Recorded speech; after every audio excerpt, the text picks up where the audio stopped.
Assalamualaikum warahmatullahi wabarakatuh. Perkenalkan, nama saya Fatih Syamais Azikra dari kelas 11 OT Kampus 1. Saya dari SMK Negeri 25 Jakarta. Kali ini saya menerangkan tentang materi hormat dan patuh kepada orang tua dan juga guru. Agar kalian semua dapat memahami tentang materi hormat dan patuh kepada orang tua dan guru, kalian bisa lihat video ini.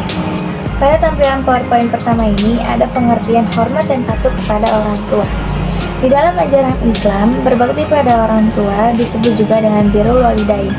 Imam An-Nawawi menjelaskan birrul walidain yaitu berbuat baik terhadap kedua orang tua, bersikap baik kepada keduanya, melakukan berbagai hal yang dapat membuat mereka bergembira, serta berbuat baik kepada teman-teman mereka. Pada tampilan yang kedua ini, ada hukum hormat dan patuh kepada orang tua. Menghormati orang tua wajib hukumnya bagi setiap muslim. Agama Islam mengajarkan dan mewajibkan kita sebagai anak untuk berbakti dan taat kepada ibu dan bapak kita. Taat dan berbakti kepada kedua orang tua adalah sikap dan perbuatan yang terpuji. Siapa saja yang disuruh berbuat buruk kepada kedua orang tuanya, maka akan mendapatkan murka Allah Subhanahu wa Ta'ala. Tampilan PowerPoint yang ketiga ini ada cara hormat dan patuh pada orang tua. Sebenarnya banyak caranya, tapi aku akan nunjukin 4 cara hormat dan patuh pada orang tua.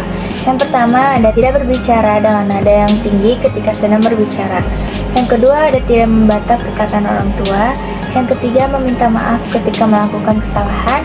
Dan yang keempat tidak berdusta kepada orang tua. Selanjutnya ada hikmah hormat dan patuh pada orang tua. Sebenarnya hikmah dari kita menghormati dan juga patuh pada orang tua itu ada banyak sekali. Contohnya ada beberapa, yaitu yang pertama, hormat dan kepada kedua orang tua merupakan amal ibadah yang mulia di sisi Allah Subhanahu wa Ta'ala.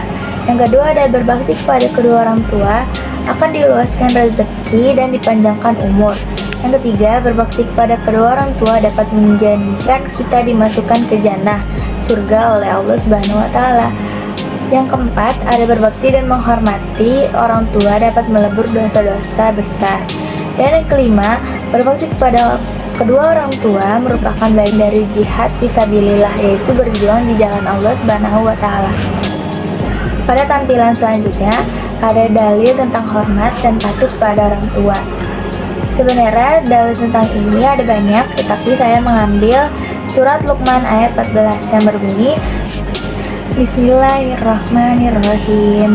Wa wasainal insana biwalidayhi hamalathu ummuhu wahnan ala wahni wa fisaluhu fi aini aniskurli waliwalidayhi ilayal masyir. Nah, artinya, dan kami perintahkan kepada manusia berbuat baik kepada dua orang ibu bapaknya. Ibunya telah mengandungnya dalam keadaan lemah yang bertambah-tambah dan menyampihnya dalam 2 tahun.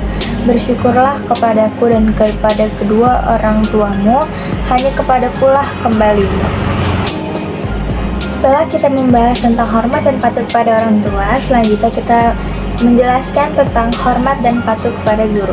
Sebelumnya, pengertian hormat dan patuh kepada guru itu adalah hormat kepada guru artinya menghargai dan mematuhi serta mendengarkan segala yang disampaikan oleh guru dan melaksanakannya dengan sebaik-baiknya.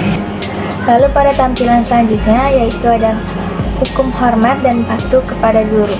Dalam Islam dan agama-agama lain, menghormati guru adalah suatu kewajiban karena mereka telah mengajarkan ilmu kepada kita. Meskipun guru marah, tetapi itu adalah orang tuamu, sementara guru ialah orang yang lebih tua dari kita, jadi kita harus menghormati. Selanjutnya ada cara hormat dan patuh kepada guru. Beberapa contohnya yaitu ada mengerjakan tugas yang telah diberikannya dengan tepat waktu.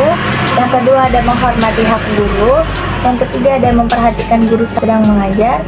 Dan yang keempat ada memperhatikan perkataan guru yang bernilai positif. Pada tampilan yang terakhir ini, ada hikmah hormat dan patuh kepada guru. Beberapa contohnya yaitu ada yang pertama, mendapatkan kemuliaan di sisi Allah Subhanahu wa taala, sebab hormat ke guru termasuk perilaku yang terpuji. Yang kedua, ada ilmu yang didapatkan dari guru akan menjadi berkah dalam kehidupan siswa sehingga banyak kebaikan yang muncul darinya. Yang ketiga, ada dimudahkan jalannya dalam mendapatkan ilmu serta dibuka jalan pikirannya agar mudah memahami ilmu tersebut. Dan yang keempat, ada ilmu yang kita peroleh menjadi berkah dalam kehidupan kita. Sekian penjelasan dari saya tentang materi hormat dan patuh kepada orang tua dan juga guru. Mohon maaf apabila banyak kesalahan dan juga salah dalam pengucapannya. Saya akhiri, wassalamualaikum warahmatullahi wabarakatuh.